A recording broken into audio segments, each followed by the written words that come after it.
Anđeo Gospodnji navijestio Mariji i ona je začela po Duhu Svetomu.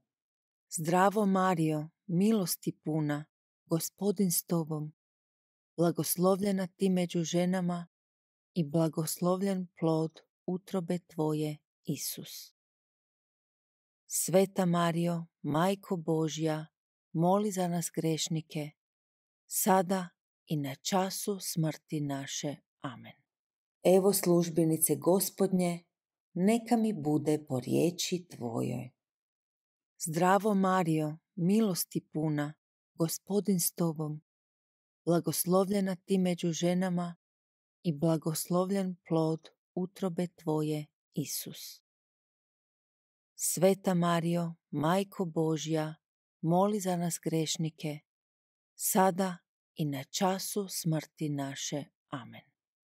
I riječ je tijelom postala i prebivala među nama. Zdravo Marijo, milosti puna, Gospodin s tobom, blagoslovljena ti među ženama i blagoslovljen plod utrobe tvoje, Isus.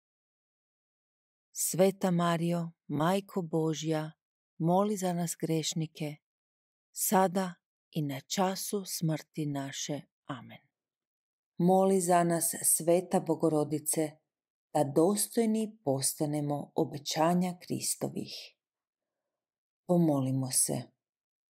Milost Tvoju, molimo Te, Gospodine, uli u duše naše, da mi koji smo po anđelovu navještenju spoznali utjelovljenje Krista, Sina Tvoga, po muci njegovoj i križu k slavi uskrsnuća privedeni budemo. Po istom Kristu, Gospodinu našemu. Amen.